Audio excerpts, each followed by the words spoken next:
तो देश भर में कोरोना के मामले 18,000 से ज़्यादा पहुंच चुके हैं। सतर्क रहिए, सावधान रहिए और घर में रहिए। शुरू करते हैं सुपरफास्ट खबरें। राजस्थान में 26 जिले कोरोना की चपेट में हैं। मरीजों का आंकड़ा 1,576 तक पहुंच गया है। वहीं अब तक 25 लोगों की मौत हो चुकी है।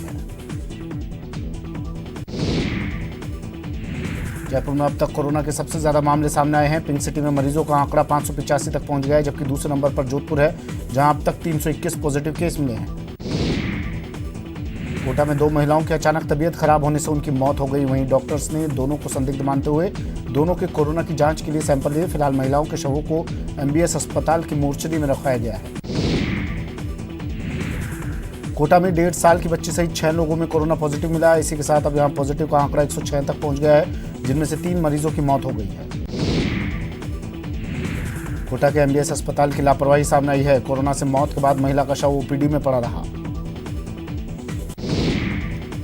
अजमेर के दरगाह इलाके में कोरोना पॉजिटिव मिलने के बाद स्वास्थ्य विभाग की टीम मौके पर पहुंची और लोगों की जांच शुरू कर दी। पुष्कर में कोरोना संक्रमण को फैलने से रोकने के लिए चिकित्सकों की टीम लगी हुई है। स्वास्थ्य कर्मियों की टीम प्रभारी राजकुमार गुप्ता के निर्देशन में अलग अलग शेल्टर होम में जाकर रोजाना स्वास्थ्य परीक्षण कर रही है। श्रीगंगानगर में हनुमानगढ़ सांसद निहाल चंद मेघवाल ने देश में बढ़ रहे कोरोना वायरस के लिए तबलीगी जमात को जिम्मेदार ठहराया। सांसद निहाल चंद मेघवाल ने कहा कि देश में तबलीगी जमात पर प्रतिबंध लगना चाहिए। सीएम गहलोत का कहना है कि मौजूदा हालात में कोरोना से जंग जीतना सबकी प्राथमिकता है। केंद्र से मिले सुझाव को सकारात्मक रूप से लेना चाहिए, लेकिन केंद्र सुझावों को कई बार अन्यथा ले रहा है।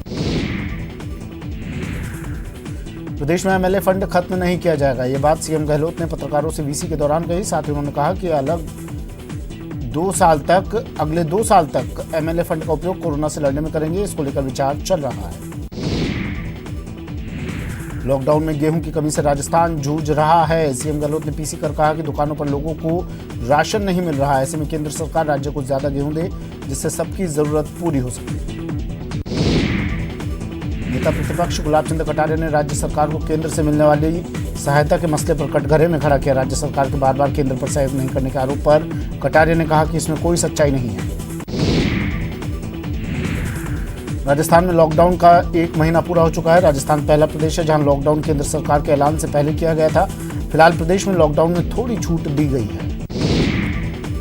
मॉडिफाइड लॉकडाउन में सिर्फ 20% उद्योग धंधे ही शुरू हो पाए हैं। फोर्टी के अध्यक्ष सुरेश अग्रवाल ने इसके पीछे की वजह मजदूरों की कमी, कठिन शर्तें और विभागों में आपसी सामंजस्य की कमी को बताया है।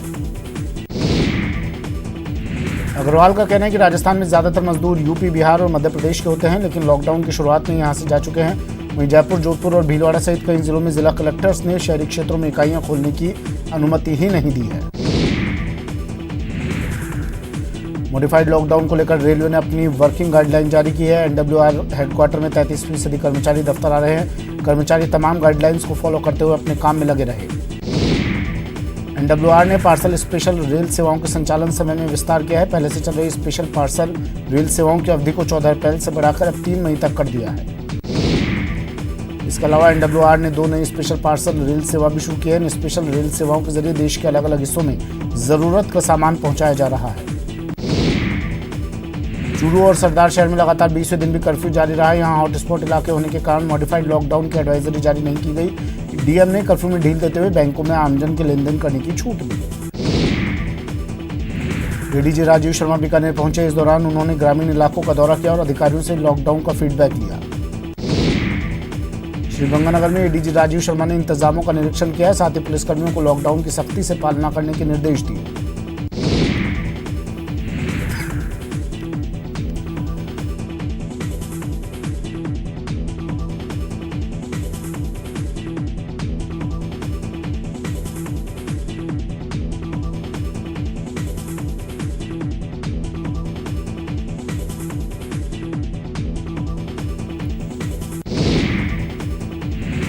भरतपुर के प्रभारी अधिकारी भास्कर सावंत डीग दौरे पर रहे। इस दौरान उन्होंने डीग उपखंड क्षेत्र में लॉकडाउन के हालातों की जानकारी ली और अधिकारियों से चर्चा भी की।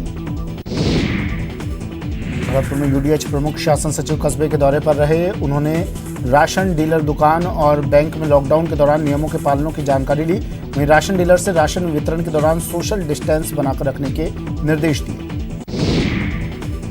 सवाईमाधोपुर के गंगापुर सिटी और बामनवास में कोरोना पॉजिटिव रोगी मिलने के बाद प्रशासन अलर्ट मोड पर है। वहीं पुलिस अधीक्षक सुधीर चौधरी की मौजूदगी में बैठक का आयोजन किया गया। सवाईमाधोपुर में 5 लोग कोरोना पॉजिटिव मिलने के साथ ही प्रशासन हरकत में है। कलेक्ट्रेट सभागार में आयोजित प्रेस ब्रीफिंग के दौरान प्रशासनिक अधिकारियों ने प्रशासन ने तमाम कदमों के बारे में मीडिया को जानकारी दी। अलवर के किशनगढ़ बास में क्वारंटाइन प्रभारी नवीन जैन ने एसडीएम के साथ क्वारंटाइन सेंटर का निरीक्षण किया है। साथ ही उन्होंने सेंटर में भर्ती जमातियों के बारे में भी जानकारी दी। करौली में कोरोना महामारी से निपटने के लिए जिला कलेक्टर ने व्यवस्थाओं की समीक्षा की। उन्होंने जिला प्रशासन की तैयारियों पर चर्चा कर आवश्यक दिशा निर्देश दिए। कोटा में फंसे कोचिंग स्टूडेंट्स को उनके घर भेजने का सिलसिला जारी है। उत्तर प्रदेश और उत्तराखंड के बाद अब मध्य प्रदेश के विद्यार्थियों को कोटा से लेने के लिए मध्य प्रदेश सरकार ने बसें भेजना शुरू कर दिया है। कोटा से यूपी के कोचिंग छात्रों को छोड़ने गई राजस्थान रोडवेज परिवहन निगम की 79 बसें आज कोटा पहुंच गई हैं। 2 दिन पहले ये बसें स्टूडेंट्स को लेकर कोटा से उत्तर प्रदेश गई थी। कोटा में लॉकडाउन के दौरान उत्तर प्रदेश उत्तराखंड से आकर आईआईटी और मेडिकल एंट्रेंस एग्जाम की तैयारी करने वाले कोचिंग स्टूडेंट अपने प्रदेश और घर को लौट गए हैं। 17 अप्रैल से इनके लौटने का सिलसिला शुरू हुआ था। गुजरात से पैदल चलकर स्वरूपगंज पहुंचे लोगों को क्वारंटाइन किया गया था, जिनमें से अब 10 लोगों को राज्य सरकार के आदेशानुसार बस से उनके गांव के लिए रवाना किया गया है। जयपुर में लॉकडाउन की वजह से ठप पड़े सड़क विकास कार्य शुरू कर दिए गए हैं। डिप्टी सीएम सचिन पायलट ने इसकी जानकारी दी। कोरोना संकट के चलते पिछले महीने 20 मार्च से बंद पड़े शासन सचिवालय में आज से रौनक लौट आई है। मॉडिफाइड लॉकडाउन के दौरान सचिवालय के सभी विभागों में कामकाज शुरू हो गया है। चित्तौड़गढ़ में मॉडिफाइड लॉकडाउन का पहले दिन समय के मुताबिक बाजार खुले और लोगों की चहल पहल देखने को मिली। सवेरे 7 से 11 बजे तक सभी प्रतिष्ठानों के खुलने से व्यापारियों और लोगों को राहत मिली। लंबे अंतराल के बाद राजस्थान आवासन मंडल के ऑफिस में रौनक लौट आई है। इस दौरान तमाम नियमों को ध्यान में रखते हुए जनता के पुराने पेंडिंग कार्यों को पूरा किया गया। कोटा में मॉडिफाइड लॉकडाउन के शुरू होने के साथ ही करीब 100 छोटे बड़े उद्योग फिर से शुरू हो गए हैं। इसी के साथ अब जरूरी सामान की किल्लत भी नहीं होगी। वहीं उद्योग संचालकों और श्रमिकों में उत्साह का माहौल है। बूंदी में आवश्यक वस्तुओं से जुड़े संस्थानों को खोलने की छूट दिए जाने की गफलत में शहर के अधिकतर दुकानदारों ने अपनी दुकानें खोल दी, जिससे बाजार में लोगों की भीड़ जुट गई। वहीं पुलिस ने पैदल मार्च कर दुकानों को फिर से बंद करवाया। धौलपुर में ट्रैक्टर ट्रॉली पलटने से 2 किसानों की मौत हो गई। पुलिस प्रशासन ने हाइड्रा की मदद से शवों को बाहर निकाला है। जोधपुर के जोइंतरा गांव में बोरवेल में गिरे मासूम की मौत हो गई। काफी मशक्कत के बाद मासूम का शव बोरवेल से बाहर निकाला गया। जोधपुर में एक मासूम की बोरवेल में गिरने से मौत हो गई। मामला जोइंतरा गांव का है, जहां 5 साल का बच्चा रोहित खेलते खेलते अचानक बोरवेल में 160 फीट नीचे जा फंसा था। कोटा में थोक सब्जी मंडी और पुरानी धान मंडी क्षेत्र में 2 थड़ियों में भीषण आग लगी और आग से दोनों थड़ियां जलकर राख हो गई। यूपी के गोवर्धन परिक्रमा मार्ग में एक पैंथर के होने का मामला सामने आया। लोगों ने परिक्रमा पैंथर का वीडियो भी बनाया। सूचना पर यूपी और राजस्थान के फॉरेस्ट विभाग के अधिकारियों ने मौके पर जाकर मोर्चा संभाला और ट्रैकिंग शुरू की। डूंगरपुर के निठाउआ थाना क्षेत्र में मगरमच्छ दिखाई देने से ग्रामीणों में हड़कंप मच गया। जानकारी मिलने पर वन विभाग की टीम ने मगरमच्छ को पकड़कर नदी में छोड़ दिया। कोटा के बजाज नगर में 6 फीट का मगरमच्छ सड़क पर आने से हड़कंप मच गया, जिसकी सूचना मिलने पर रेस्क्यू टीम ने 1.5 घंटे की मशक्कत के बाद उसे रेस्क्यू कर नदी में छोड़ दिया। कोटा में वन विभाग ने कोर्ट के आदेश के बाद 5 कछुओं को मोडक रेंज में सुरक्षित छोड़ दिया। 5 दिन पहले वन्यजीव तस्करों से इन्हें बरामद किया था। पुष्कर में पुलिस मित्र की टीम ने एक मकान से ग्लॉसी रेसर प्रजाति के सांप को रेस्क्यू किया, जिसके बाद उसे जंगल में सुरक्षित छोड़ दिया गया। माउंट आबू में लॉकडाउन के बाद भालुओं का शहर में आवागमन बढ़ गया है। 2 भालुओं का वीडियो सोशल मीडिया पर जमकर वायरल हो रहा है। इन भालुओं से कुछ दूरी पर ही 2 पुलिसकर्मी भी खड़े हैं। सैनिटाइजर का ज्यादा इस्तेमाल हानिकारक होता है। जोधपुर में कोविड-19 के बाड़मेर जिला प्रभारी डॉक्टर सीताराम भाकर ने बताया कि इसके इस्तेमाल से खुजली, आंखों में जलन, सांस लेने में कठिनाई की समस्याएं पैदा हो जाती है। तमिलनाडु में सैनिटाइजर टनल को इसी वजह से बैन कर दिया गया है। विश्वविद्यालय के संविदा कर्मचारियों को पिछले 3 महीने से वेतन नहीं मिल सका है। शिकायत पर यूनिवर्सिटी के रजिस्ट्रार का कहना है कि लेखानुदान मांग पास नहीं हो सका है, जिसकी वजह से देरी हो रही है। लॉकडाउन के चलते आर्थिक संकट से जुड़ रहे गरीब परिवारों के लिए अच्छी खबर है। मनरेगा योजना के तहत मिलने वाली मजदूरी दर को बढ़ा दिया गया है। वहीं मौसम को देखते हुए कार्य समय में भी बदलाव कर दिया गया है। अजमेर के प्रगति नगर में जिला प्रशासन ने स्कूल को होम शेल्टर बनाने के बाद क्षेत्रवासियों ने इसका विरोध किया। क्षेत्रवासी होम शेल्टर को दूसरी जगह शिफ्ट करने की मांग की। कोरोना संक्रमण के चलते एमबीएस अस्पताल में दूर दूर से आने वाले मरीजों के ऑपरेशन नहीं हो पा रहे हैं, जिससे बाहर से आने वाले मरीजों को इधर उधर भटकना पड़ रहा है और खासी परेशानियों का सामना करना पड़ रहा है। पाली में मॉडिफाइड लॉकडाउन के बाद कपड़ा उद्योग शुरू नहीं हो पाएगा, क्योंकि व्यापारी गाइडलाइन पूरी नहीं कर सकते हैं, इसलिए उन्होंने डीएमसी मीटिंग के बाद उद्योग लगाने से इनकार कर दिया है। कोटा में शहरवासियों की गर्मी से राहत मिली है, इसके चलते तापमान में 3.5 डिग्री की सीधी गिरावट आई। इधर मौसम विभाग के मुताबिक आज भी मौसम में ठंडक रहेगी। सवाईमाधोपुर में कोरोना वायरस के चलते पूर्णतः लॉकडाउन है। बीजेपी नेता आशा मीणा ने मालारना डूंगर क्षेत्र का दौरा कर जनहित कार्यों में भाग लिया और जरूरतमंद लोगों को राशन सामग्री का वितरण किया। अलवर के बानसूर में वरिष्ठ बीजेपी नेता डॉक्टर रोहिताश शर्मा ने लोगों को मूक प्राणियों के भोजन का संकल्प लेने का आह्वान किया और खुद बीजेपी नेता ने 10 गौशालाओं में 20-20 हजार रुपये चारे पानी की व्यवस्था के देने के लिए घोषणा की। कोरोना संकट के बीच करौली के 12 गांव बैसला गुर्जर समाज के किसानों ने जिले के 2688 गांवों के लिए 200 क्विंटल गेहूं प्रशासन को भेंट किया। सादुलपुर में विश्व महामारी कोरोना से लड़ने के लिए किसान भी आगे आने लगे हैं। यहाँ संकट की घड़ी में किसान अपनी फसलें दान कर रहे हैं। कोरोना के कहर के बीच किसान भी अब कर्म योद्धा बनकर सामने आ रहे हैं, जिसके तहत नींदड़ के किसान जनता को मास्क बांटकर घरों को सैनिटाइज कर जरूरतमंदों को भोजन देकर उनकी मदद कर रहे हैं। राजसमंद में समाजसेवी चंद्रभान सिंह सोलंकी जरूरतमंदों तक खाना पहुंचाने में जुटे हुए हैं। इस अभियान में उनके साथ कई लोग भी जुड़े हुए हैं। अलवर के रामगढ़ में किसानों ने कोरोना संकट के समय असहाय लोगों की सहायता करने का निर्णय लिया है। इसके लिए सभी किसानों ने आटा पिसवाया और 10-10 किलो की 70 थैलियां रामगढ़ एसडीएम के सुपुर्द की। ब्रेक के बाद स्वागत है आपका। चलिए फिर से शुरू करते हैं सुपरफास्ट खबरों का सिलसिला। भीलवाड़ा के भीतरी इलाके में जब महिला रक्षा टीम ने कर्फ्यू का उल्लंघन कर बाहर घूमते एक व्यक्ति को टोका तो उसने महिला रक्षक दल से हाथापाई की, जिसके बाद पुलिस ने आरोपी शाहरुख को गिरफ्तार कर लिया। सवाईमाधोपुर जिले के गंगापुर सिटी सामान्य अस्पताल में जमकर हंगामा हुआ। स्थिति उस वक्त खराब हो गई जब इलाके में मिले कोरोना पॉजिटिव के संपर्क में आए लोगों को अस्पताल लाया गया। अस्पताल पहुंचते ही संदिग्ध ने हंगामा करना शुरू कर दिया। जोधपुर से भीलवाड़ा आए एक युवक और उसके परिजनों के होम आइसोलेशन की पालना नहीं करने पर तहसीलदार ने उस पर केस दर्ज करवा दिया। इस मामले में जिला कलेक्टर ने मामला दर्ज करवाने के निर्देश दिए थे। डूंगरपुर थाना पुलिस एक्शन में है। यहां बिना मास्क के बाहर घूमने वाले 30 लोगों को गिरफ्तार किया गया है। भरतपुर के कामा क्षेत्र में पुलिस ने बाजारों में बेवजह घूमते लोगों पर सख्ती बरती। पुलिस ने बिना मास्क बाइक चलाने वालों पर लाठियां भांजी और कई बाइकों को जब्त भी किया। डूंगरपुर में मॉडिफाइड लॉकडाउन के पहले दिन कई जगहों पर नियमों का उल्लंघन दिखा, जिसके तहत पुलिस ने सख्ती दिखाते हुए लॉकडाउन का उल्लंघन करने वालों पर कार्रवाई की। अजमेर में गरीब मजदूर के लगातार कोरोना पॉजिटिव आने से हड़कंप मच गया। पुलिस सूचना मिलने के बाद सभी छिपे हुए खानाबदोश पर कार्रवाई कर रही है। खानाबदोशों में आए संक्रमण के मामले के बाद पुष्कर में साधु संतों और फुटपाथ पर रहने वाले लोगों को शेल्टर होम में रखा गया है। इन संतों ने आरोप लगाया कि यहाँ खाने की उचित व्यवस्था नहीं है। प्रशासन पर लापरवाही का आरोप लगाया। सवाईमाधोपुर के गंगापुर सिटी और बामनवास उपखंड में पॉजिटिव मरीज मिलने से प्रशासन अलर्ट हो गया है। हालात पर काबू पाने के लिए गंगापुर सिटी और बामनवास कस्बे में कर्फ्यू लगा दिया गया है। कोटा के अनंतपुरा इलाके में एक महिला की मौत के बाद जांच रिपोर्ट पॉजिटिव आई तो पूरे इलाके में कर्फ्यू लगा दिया गया। वहीं कोरोना पॉजिटिव मृतका के परिजनों और आसपास के लोगों की स्क्रीनिंग कर कई लोगों के सैंपल लिए गए।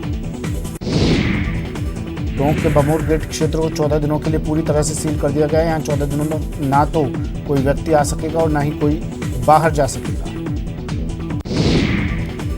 अजमेर के डीएम ने पत्रकारों से बातचीत में बताया कि मॉडिफाइड लॉकडाउन के तहत सभी धार्मिक आयोजनों पर रोक रहेगी और जो इसका उल्लंघन करेगा उसके खिलाफ कानूनी कार्रवाई की जाएगी। चूरू जिला कलेक्टर संदेश नायक ने विभिन्न धर्मों से जुड़े लोगों के साथ ही आने वाले रमजान और अक्षय तृतीया पर्व को लेकर संवाद किया। इस दौरान उन्होंने कोरोना संक्रमण को लेकर एडवाइजरी जारी की।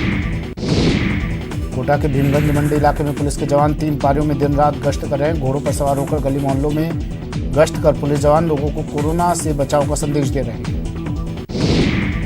पाली में कोरोना वायरस के संक्रमण को बचाने के लिए पुलिस और प्रशासन लगातार लॉकडाउन की पालना करवाने के लिए जुटा हुआ है। इसी के तहत जिला कलेक्टर और पुलिस अधीक्षक ने पुलिसकर्मियों के साथ रूट मार्च किया और लोगों से घरों में रहने की अपील की। एटा कलेक्ट्रेट में सोशल डिस्टेंसिंग की अवहेलना होती नजर आई। यहां एक साथ कई लोग जिला प्रशासन से पास बनवाने पहुंचे। करौली के मूडिया गांव में जमीन विवाद को लेकर दो गुटों के बीच खूनी संघर्ष हो गया, जहां एक पक्ष ने दूसरे पर बंदूक से फायरिंग कर दी। गोली के छर्रे लगने से दो लोग घायल हो गए। जयपुर में पुलिस की टीम पर चोरों ने हवाई फायरिंग कर दी। पुलिस ने 50 किलोमीटर तक पीछा करने के बाद चोरों को पकड़ लिया। इनके कब्जे से चोरी की कार और एक देशी कट्टा बरामद किया गया। भरतपुर के मेवात इलाके के गड़ाजान गांव में दो पक्षों में ताश खेलने को लेकर विवाद हो गया। इस घटना में आधा दर्जन लोग गंभीर रूप से घायल हो गए, जिनका स्थानीय अस्पताल में इलाज जारी है। झालावाड़ के गुड़ा गावंडी गांव में अवैध शराब बनाने के ठिकाने पर छापा मारा गया, जहां से पुलिस ने भारी मात्रा में अवैध शराब बनाने का सामान जब्त किया और ड्रमों में भरी शराब को नष्ट किया। भरतपुर में मनमानी कीमत वसूलने की शिकायत मिलने पर जिला कलेक्टर एक्शन में है। गौरवपत इलाके में कार्रवाई करते हुए पुलिस ने गोदाम में भारी तंबाकू और कोल्ड ड्रिंक्स जब्त की है। अलवर में साइबर ठगी का मामला सामने आया है। आरोपी ने परिचित बनकर bank account number, mobile phone पर पूछकर 25,000 की ठगी कर ली। फिलहाल शिकायत के बाद पुलिस जांच में जुट गई है।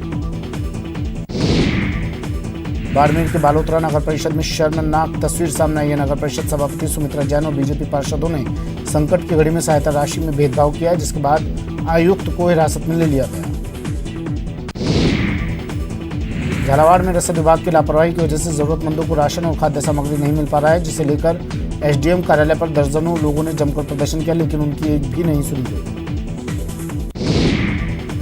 कोरोना को कंट्रोल करने के मामले में भारत ने अमेरिका और जापान को पीछे छोड़कर दूसरे नंबर पर पहुंचा दिया। दक्षिण कोरिया पहले नंबर पर है। देश में कोरोना का कहर जारी है। स्वास्थ्य मंत्रालय के मुताबिक देश में अब तक 18,621 की पुष्टि हुई है, वहीं 590 लोगों की मौत हो चुकी है। देश भर में इलाज के बाद 2,800 लोग ठीक हुए हैं। देश भर में पिछले 24 घंटे में कोरोना वायरस से 36 लोगों की मौत हो गई, वहीं 1,553 नए मामले सामने आए। स्वास्थ्य मंत्रालय के संयुक्त सचिव ने कहा कि G20 देशों के साथ मिलकर कोरोना के वैक्सीन पर काम करेंगे। तब तक सोशल डिस्टेंसिंग ही कोरोना की वैक्सीन है। लोग सोशल डिस्टेंसिंग बनाकर रखें। गृह मंत्रालय के मुताबिक देश के 4 शहरों में स्थिति बेहद खराब है। जयपुर, मुंबई, पुणे, इंदौर और कोलकाता में नियमों के उल्लंघन से महामारी के बेकाबू होने का खतरा है। स्वास्थ्य मंत्रालय के मुताबिक लॉकडाउन से पहले कोरोना वायरस के मामले 3-4 दिन में दोगुने हो रहे थे, लेकिन अब इसमें तकरीबन 8 दिन का समय लग रहा है। देश के कुल 747 जिलों में से 339 जिले कोरोना फ्री हैं। इसकी जानकारी स्वास्थ्य मंत्रालय ने दी है। आंकड़ों के मुताबिक देश के 408 जिलों में कोरोना का संक्रमण हुआ, लेकिन कई जिले अब कोरोना मुक्त हो चुके हैं। महाराष्ट्र में कोरोना का संक्रमण तेजी से फैलता जा रहा है। स्वास्थ्य मंत्रालय के आंकड़ों के मुताबिक महाराष्ट्र में अब तक 4,200 से ज्यादा मामले आ चुके हैं, वहीं 223 लोगों की वायरस से मौत हुई है। दिल्ली में भी कोरोना तेजी से पांव पसार रहा है। पॉजिटिव मरीजों का आंकड़ा 2,000 के पार पहुंच चुका है। वहीं अब तक 45 लोगों ने जान गंवाई है, जबकि 290 मरीज ठीक हुए हैं।